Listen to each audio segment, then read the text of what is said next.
en las calles polvorientas de una ciudad donde las promesas pesan más que los contratos y donde el honor vale más que el oro, un joven llamado Miguel Hernández enfrentó una elección que ningún hijo debería tener que hacer.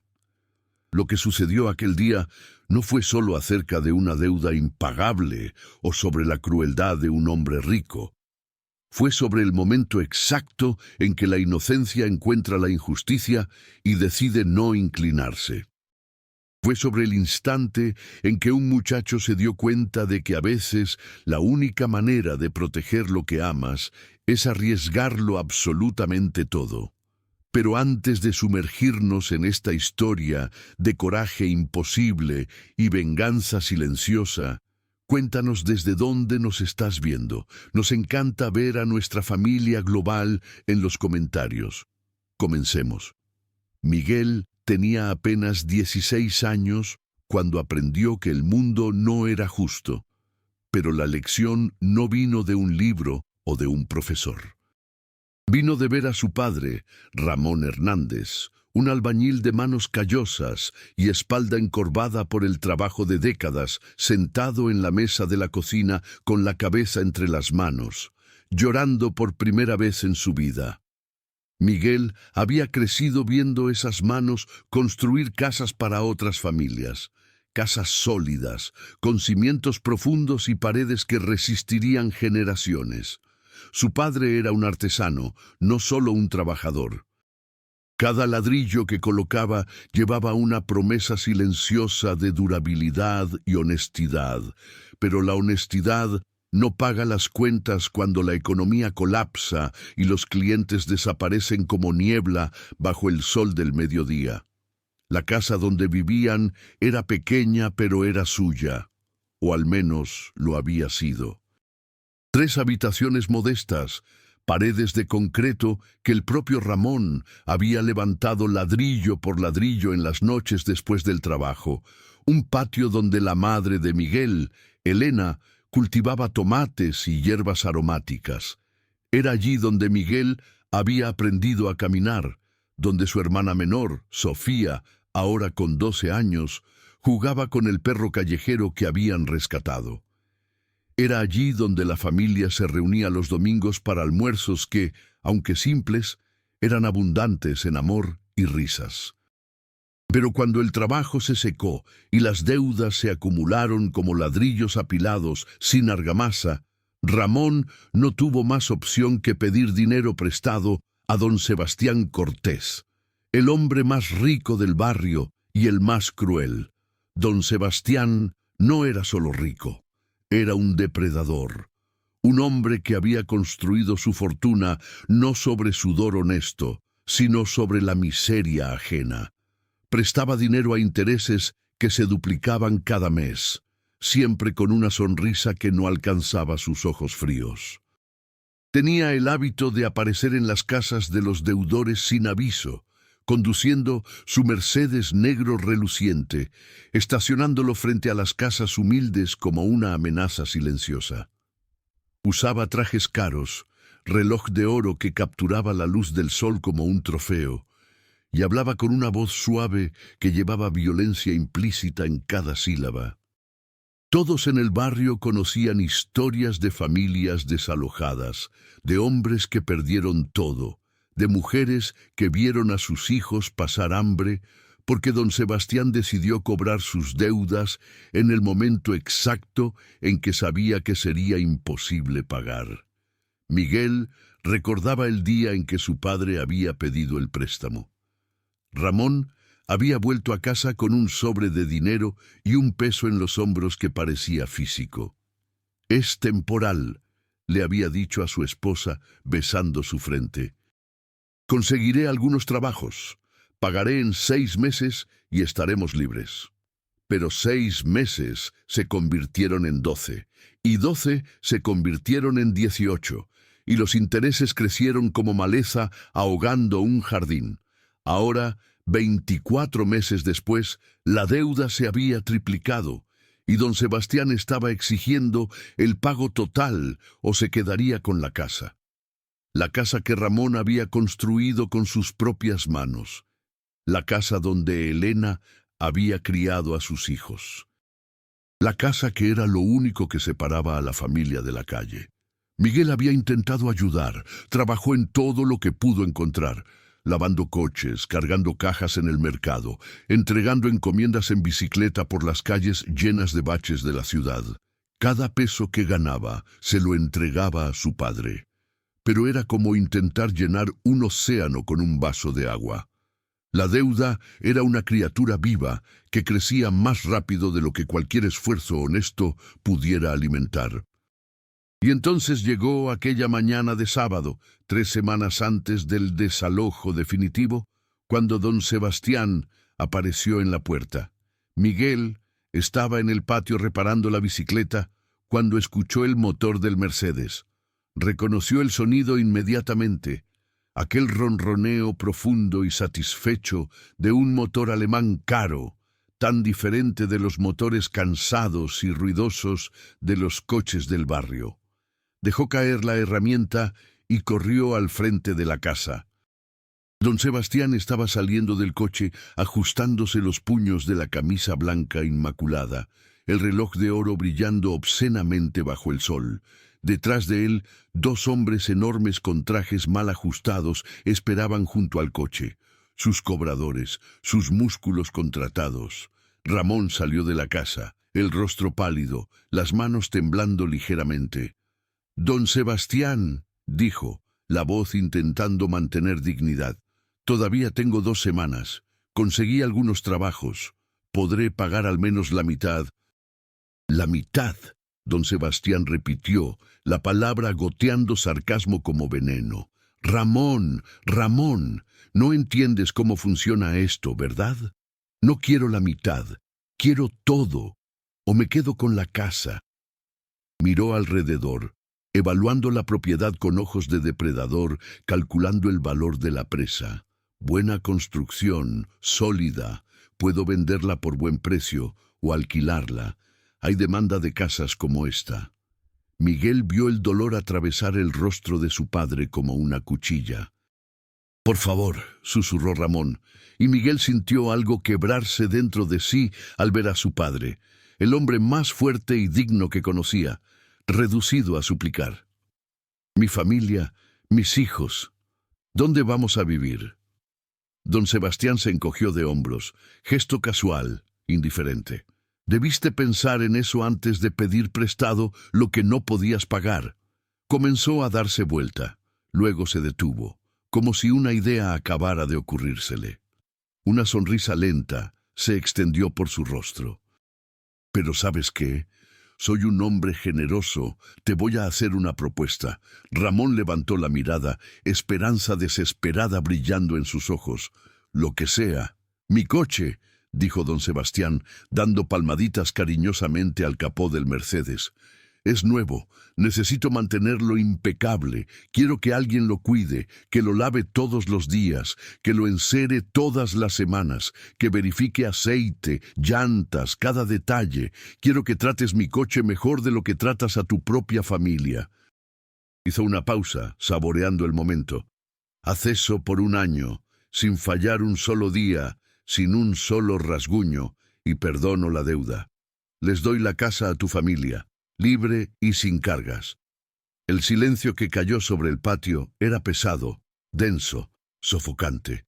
Miguel vio a su padre tragar saliva, procesar la propuesta. 1 año de servidumbre, 1 año tratando el coche de otro hombre como un ídolo sagrado, mientras su propia familia seguía luchando para sobrevivir.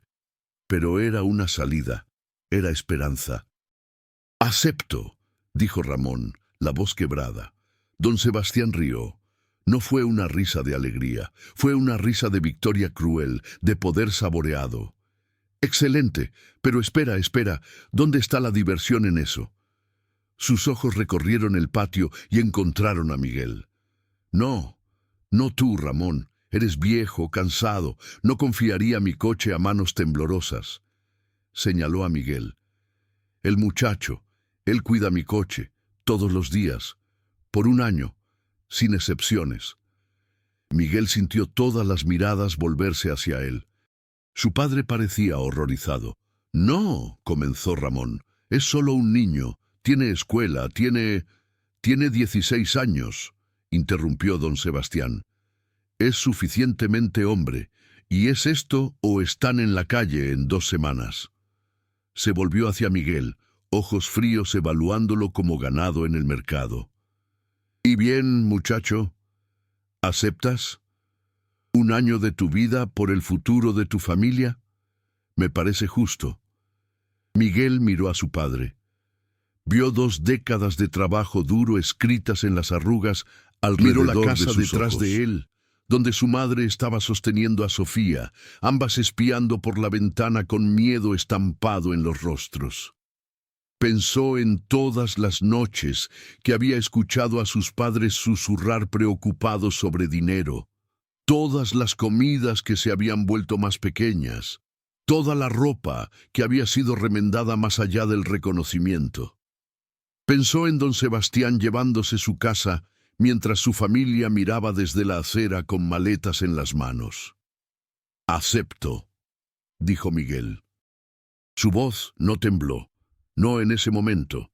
Don Sebastián aplaudió, genuinamente deleitado.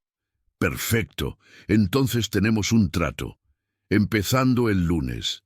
6 de la mañana, mi casa, no llegues tarde. Y muchacho», se inclinó, voz bajando a un susurro conspirador que de alguna manera llevaba más amenaza que cualquier grito. «Si hay un rasguño, una mancha, un solo pelo fuera de lugar en mi coche, el trato se cancela y van a la calle. ¿Entendido?» Miguel solo asintió. No confiaba en su voz en ese momento. Don Sebastián volvió al Mercedes.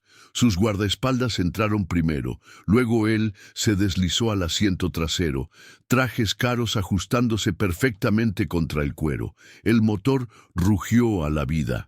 Bajó la ventana. «Ah, y Miguel, espero que le prestes mucha atención a mi coche, porque si aprendes bien cómo funciona...» Sonrió, una sonrisa que era pura malicia. «¿Quién sabe?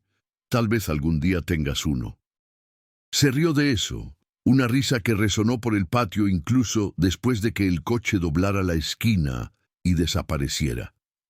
Aquella noche, Miguel no pudo dormir. Se quedó acostado en la oscuridad, mirando el techo lleno de grietas que su padre había prometido arreglar cuando tuviera tiempo.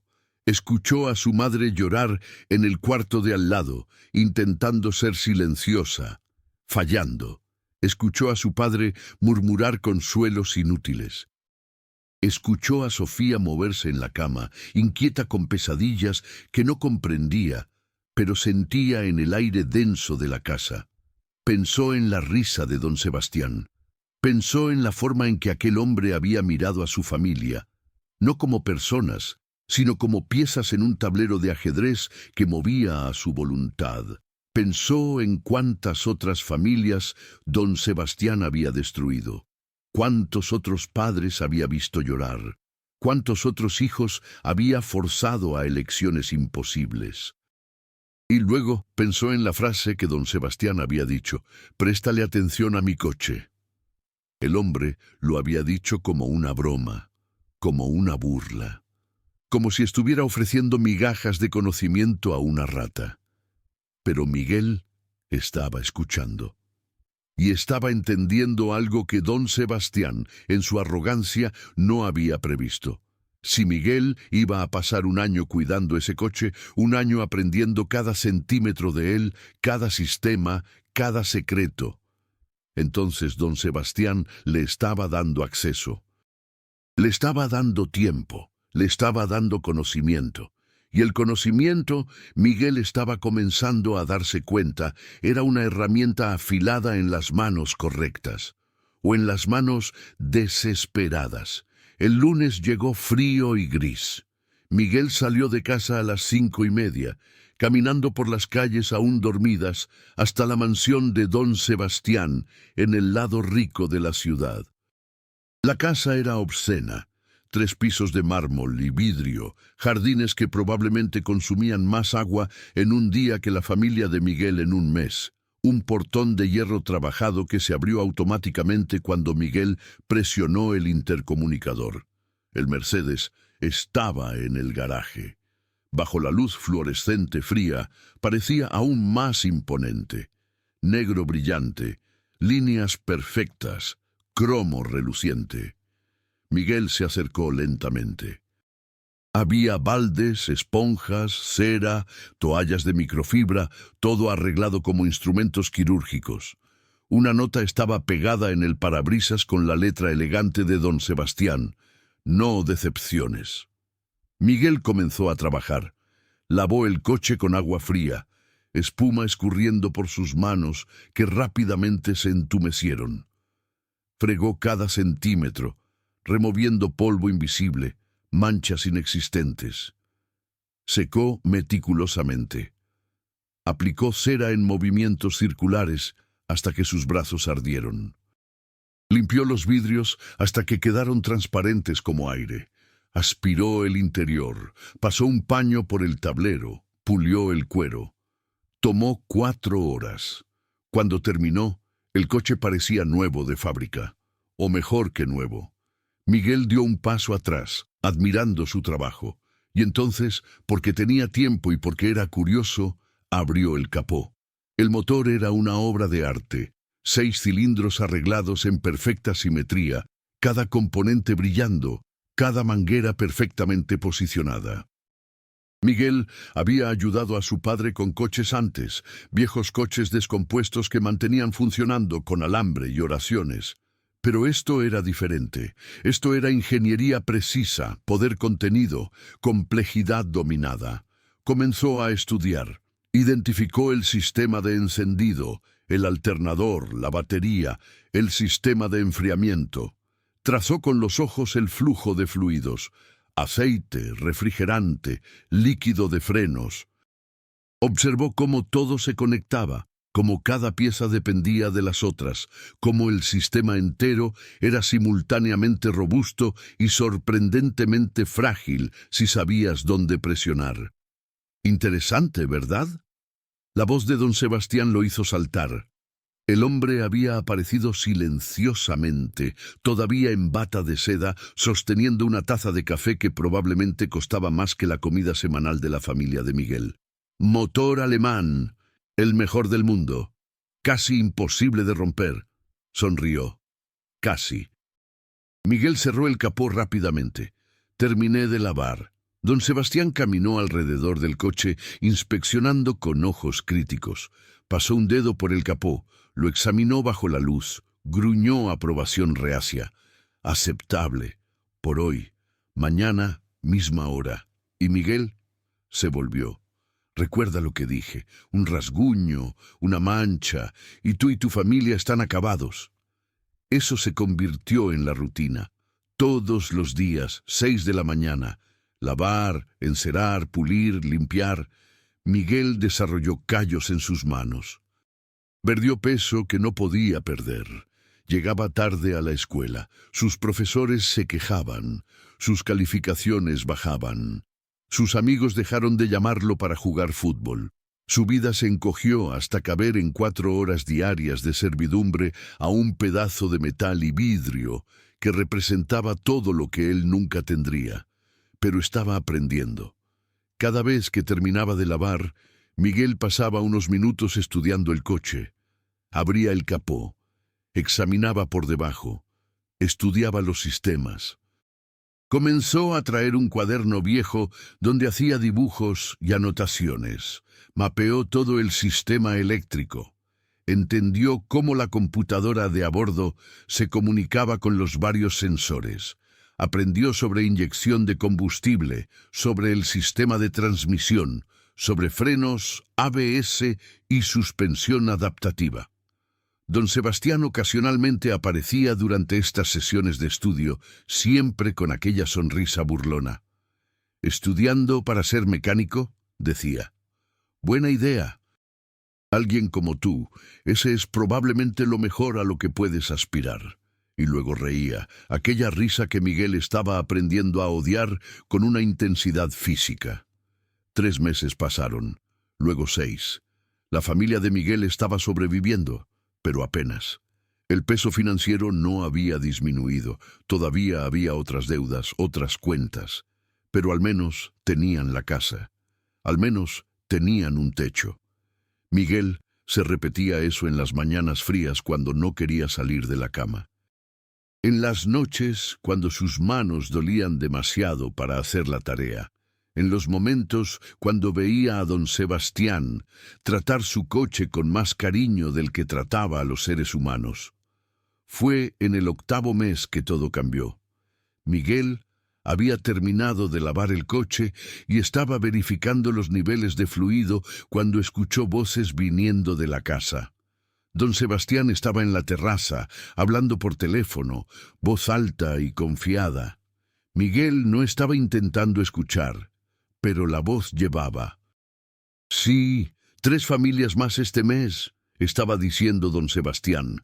«Las tasas de interés son perfectamente legales si sabes cómo estructurar los papeles, y cuando no pueden pagar, nos quedamos con las propiedades. Es un sistema hermoso». Risa. «No, ningún problema. Son demasiado pobres y estúpidos para impugnar, y aunque lo intentaran, tengo abogados que se los comerían en el desayuno». Miguel sintió algo helado instalarse en su estómago. No era sorpresa. Sabía que don Sebastián era un depredador, pero escuchar esa confirmación tan casual, esa alegría con la miseria ajena, encendió algo dentro de él. No era solo rabia, era furia fría, calculada, paciente. Miró el coche. 8 meses de estudio. 8 meses de cada centímetro de ese vehículo. Conocía ese Mercedes mejor que don Sebastián. Sabía exactamente cómo estaba construido.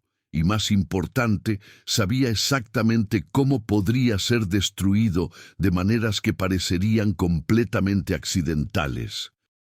Miguel terminó su trabajo ese día en silencio, pero su mente estaba corriendo. No hoy, todavía no. Tenía 4 meses restantes en el acuerdo, 4 meses para garantizar que su familia se quedara con la casa, 4 meses para planear perfectamente, porque si iba a hacer esto, y estaba seguro ahora de que lo haría, necesitaba ser perfecto, necesitaba ser imposible de rastrear hasta él. Necesitaba parecer exactamente lo que don Sebastián siempre había afirmado que era imposible. Una falla en el motor alemán perfecto. Los siguientes meses, Miguel trabajó con renovado enfoque, pero ahora no estaba solo limpiando. Estaba estudiando vulnerabilidades. Investigaba en Internet, en bibliotecas públicas, después de la escuela, usando computadoras viejas para aprender sobre fallas catastróficas de motores, sobre lo que sucede cuando sistemas críticos fallan a alta velocidad, sobre cómo pequeños sabotajes pueden causar grandes accidentes. Aprendió sobre líquido de frenos y cómo funciona. Aprendió que los frenos hidráulicos dependen de un sistema cerrado de fluido bajo presión. Aprendió que pequeñas burbujas de aire en el sistema o contaminación con sustancias equivocadas pueden causar falla completa. Aprendió que los frenos pueden parecer perfectamente funcionales a baja velocidad, pero fallar completamente cuando más se necesitan, a alta velocidad, bajo presión intensa. Aprendió sobre motores y sobre calentamiento. Aprendió que pequeñas fugas en el sistema de enfriamiento pueden pasar desapercibidas hasta que sea demasiado tarde. Aprendió sobre lo que sucede cuando un motor alemán de alta precisión funciona sin refrigeración adecuada, cómo los pistones se expanden, cómo los anillos se traban, cómo todo el sistema puede convulsionar y explotar en cuestión de minutos. Aprendió sobre neumáticos y presión de aire. Aprendió que neumáticos desgastados o sutilmente dañados pueden parecer perfectamente seguros hasta que la fricción a alta velocidad los hace explotar violentamente. Aprendió sobre lo que sucede cuando un neumático explota a 120 km/h en una autopista. Miguel absorbió todo ese conocimiento como un estudiante dedicado, porque era exactamente eso. un estudiante. Y don Sebastián era el profesor que, sin saberlo, le había enseñado exactamente cómo destruirlo. El último día del año llegó. Miguel despertó en la oscuridad, como siempre. Caminó hasta la mansión, como siempre. Encontró el Mercedes esperando en el garaje, como siempre. Pero hoy era diferente. Hoy era el último día. Hoy, si Miguel hacía su trabajo perfectamente como lo había hecho los últimos 365 días, su familia se quedaría con la casa. La deuda sería perdonada. Estarían libres. Lavó el coche con cuidado meticuloso. Cada movimiento era ritual, practicado hasta la perfección. Secó, enceró, pulió. Limpió el interior hasta que el cuero brilló, hasta que los vidrios fueron invisibles. Verificó cada detalle. Y entonces, porque tenía permiso y porque lo había hecho cientos de veces antes, sin nunca levantar sospechas, abrió el capó para la verificación final de los fluidos.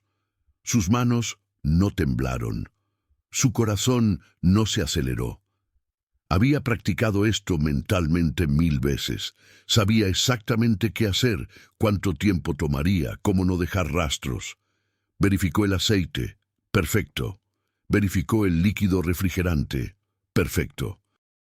Verificó el líquido de frenos. Y aquí, sus manos se movieron con precisión quirúrgica, agregando unas gotas de una sustancia que había preparado cuidadosamente. No mucho. Solo lo suficiente para contaminar el sistema.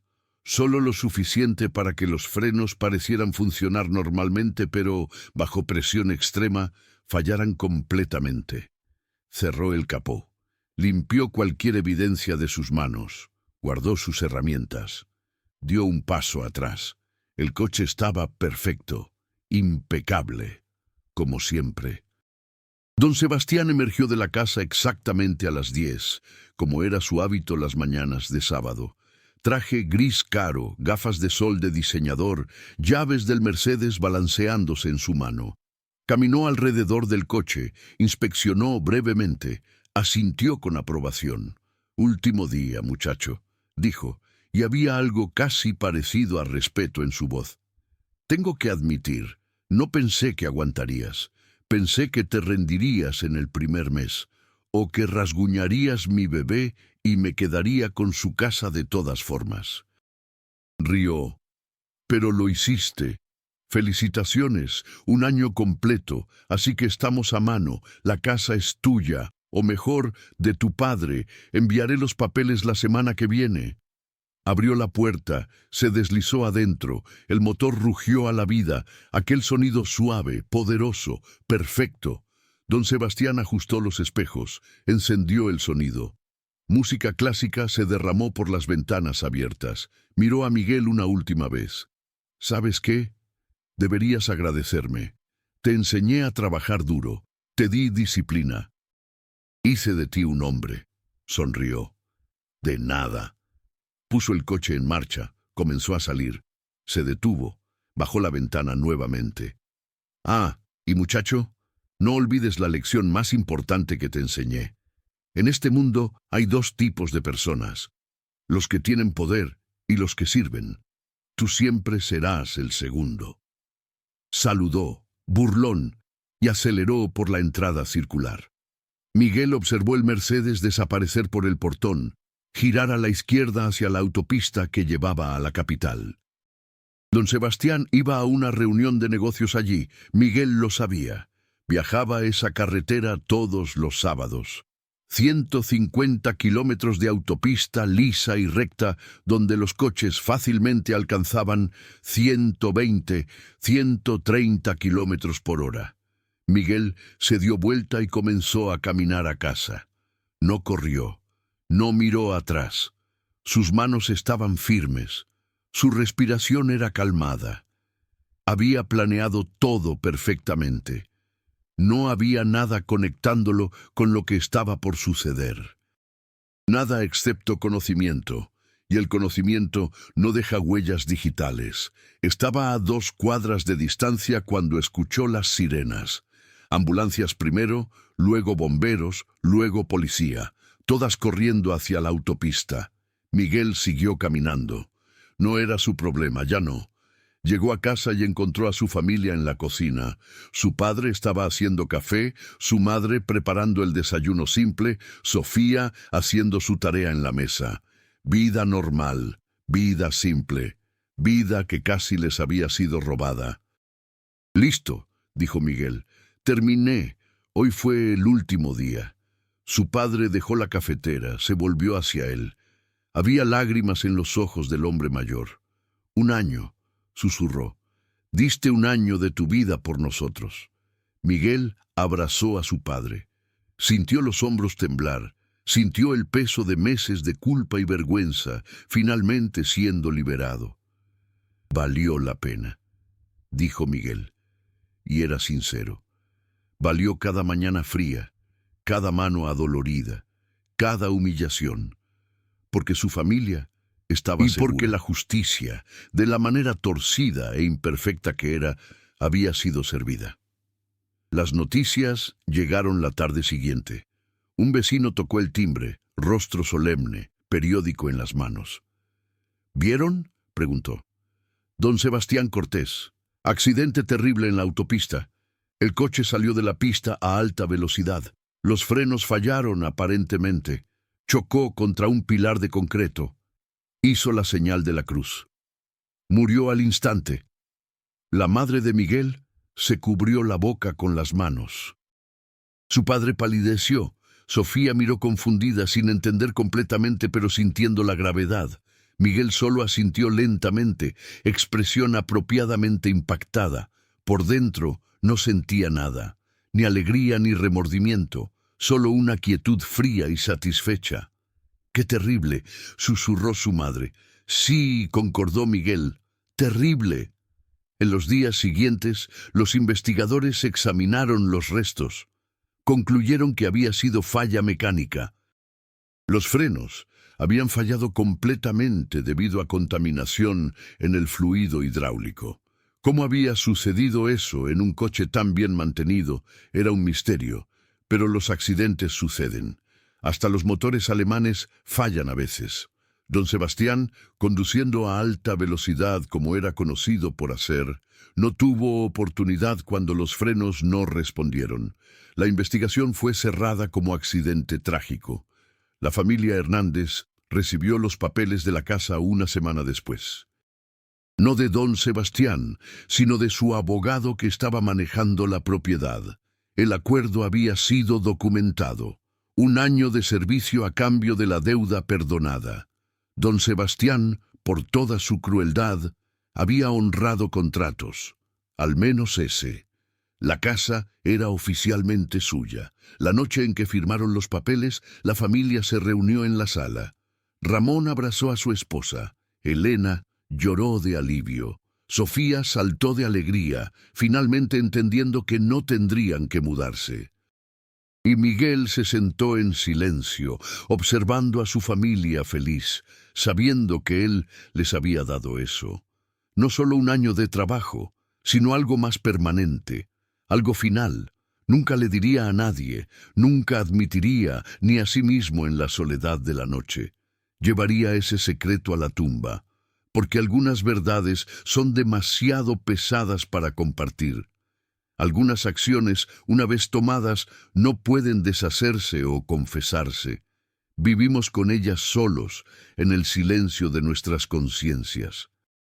Pero si Miguel sintió culpa, era un tipo extraño de culpa. La culpa de haber cruzado una línea que no puede descruzarse. La culpa de haberse convertido, por un momento, en alguien tan calculador como el hombre que había destruido tantas familias.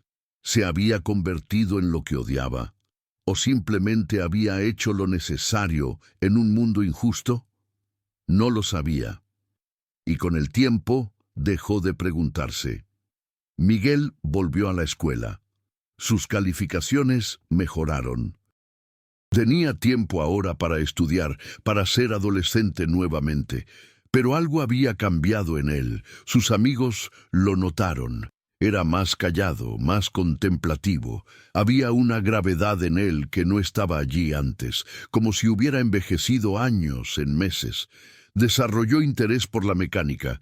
Comenzó a trabajar en un taller después de la escuela. Descubrió que era talentoso, que ese año cuidando el Mercedes le había dado conocimiento real. El dueño del taller, un viejo llamado Gustavo, notó el talento y comenzó a enseñarle apropiadamente. «Tienes buenas manos», decía Gustavo, «y entiendes las máquinas, no solo cómo repararlas, sino cómo piensan». Miguel sonrió ante eso, pero no respondió. Entendía las máquinas, sí. Entendía sus vulnerabilidades. Entendía cómo algo tan perfecto en la superficie podría ser tan frágil por dentro.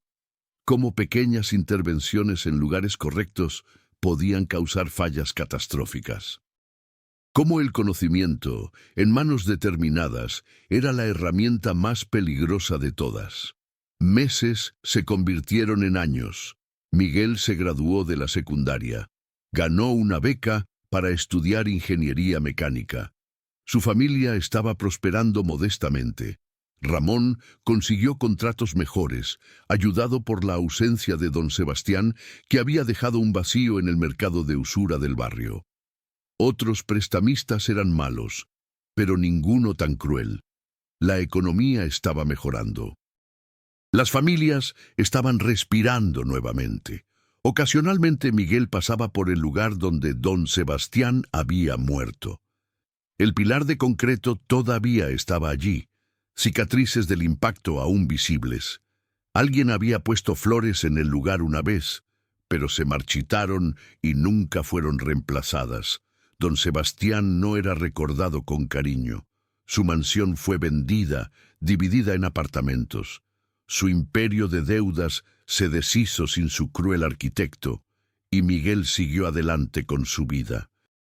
Pero había noches oscuras y silenciosas, cuando el mundo dormía y él se quedaba despierto acostado, cuando se preguntaba sobre la justicia. Justicia real, no la versión ordenada de tribunales y leyes, sino la justicia que existe en las sombras donde el sistema falla.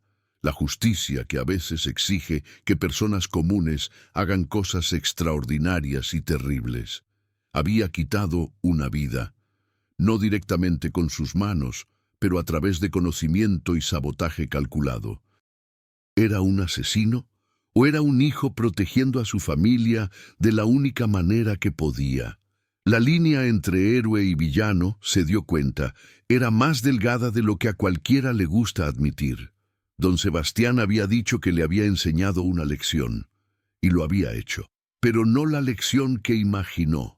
Le había enseñado a Miguel que el poder no viene del dinero o la posición, viene del conocimiento, viene de la paciencia, viene de estar dispuesto a hacer lo que otros no harán, y viene de nunca, jamás, subestimar a aquellos que oprimes, porque a veces las personas que pisoteas desarrollan herramientas para derribarte. Miguel miró sus manos. Todavía eran jóvenes, pero llevaban callos de trabajo duro, manos que habían lavado un coche por un año, manos que habían estudiado cada centímetro de ese coche, manos que habían, en un momento preciso y calculado, agregado gotas de contaminante al sistema de frenos de un Mercedes negro brillante. Cerró los puños, luego los abrió. La vida continúa, las elecciones se hacen, las consecuencias se viven, y al final todo lo que tenemos son las historias que nos contamos sobre por qué hicimos lo que hicimos. La historia que Miguel se contaba a sí mismo era simple. Había salvado a su familia, había protegido a los inocentes, había detenido a un depredador que destruía vidas sin remordimiento. Si el método fue extremo, bueno, un mundo extremadamente injusto a veces exige medidas extremas. ¿Era suficiente? No lo sabía.